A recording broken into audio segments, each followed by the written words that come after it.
Hello po, kumusta po kayong lahat? Sana po magustuhan nyo itong video na to na ipipicture po natin yung bahay ni Mr. Gonzales. So, tara!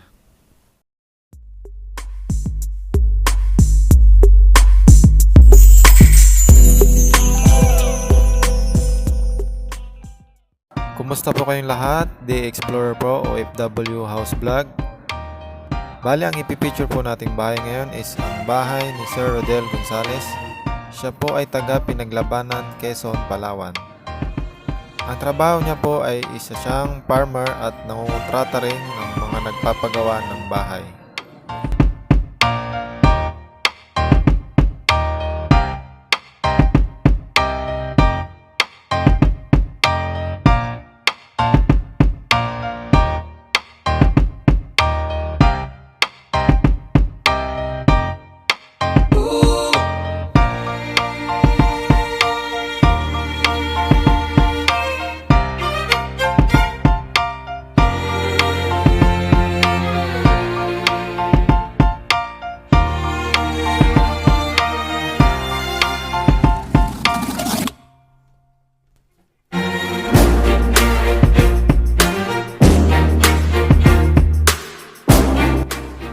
Start building a house, November 2018 at natapos po ito ng August 2019.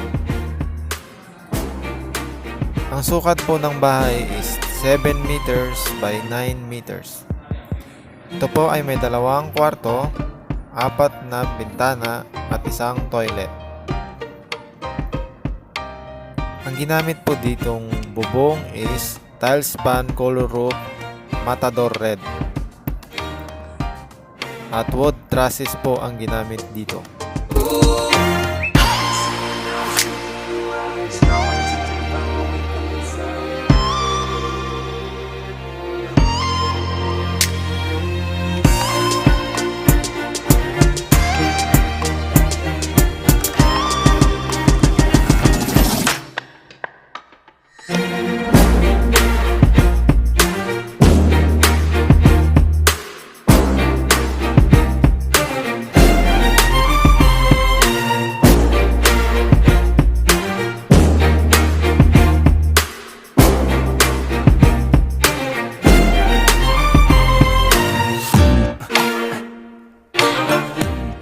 Bali, nasa 600,000 lang po ang nagastos ni Sir dito.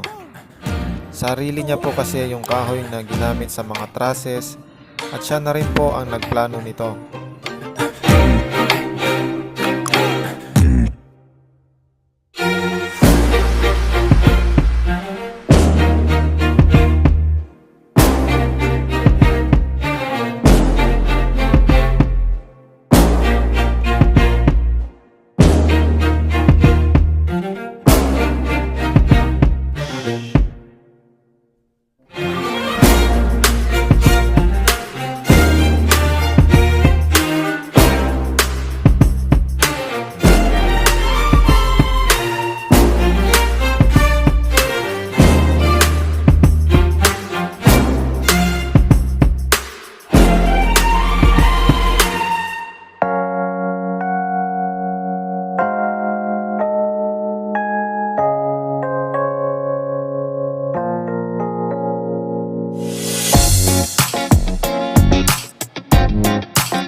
Kung mapapansin nyo po, ang structural na yan is luma na.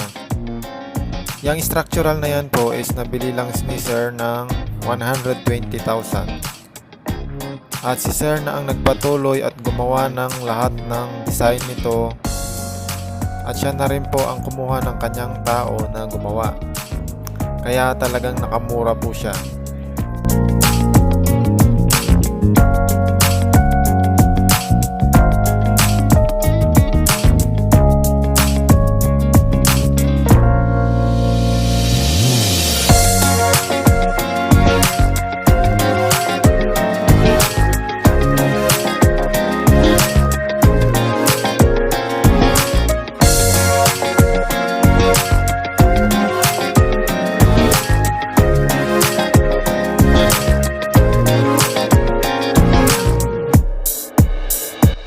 About naman po sa ceiling installation, Ito po ay nagkakahalaga ng 90,000 pesos.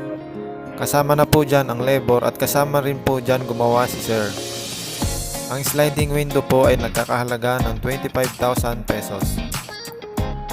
Ang floor tiles plus adhesive tiles per wall is 120,000 pesos with labor.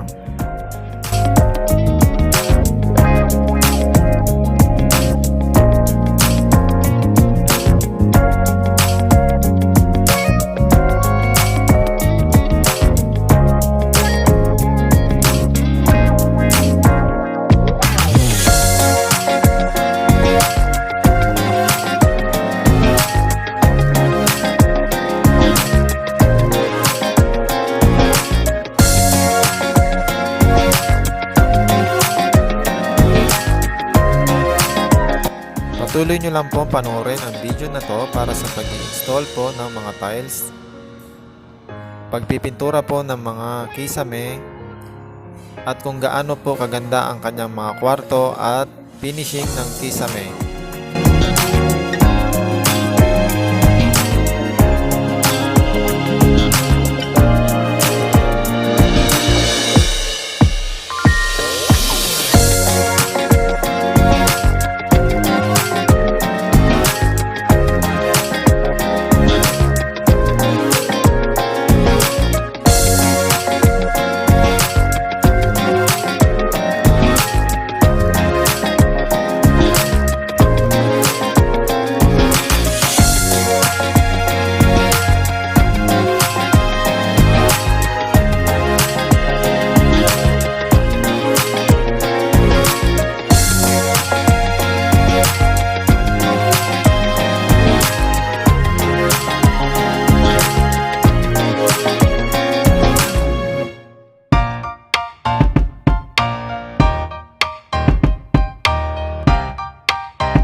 So guys, maraming salamat sa nanonood ng aking mga vlog. Lalong-lalong na po sa mga OFW na walang sawang sumusuporta sa akin. Lalong-lalo na po kay Ma'am Jenalyn Gonzales, kay Ma'am Den Sponsalan ng New Zealand. Guys, kung gusto nyo lang pong magpa-shoutout, mag-comment lang po kayo sa video na to. At sa susunod pong vlog natin ay mabanggit ko po kayong lahat. Maraming salamat po at ingat po kayong lahat. Stay at home po tayo. Thank you guys.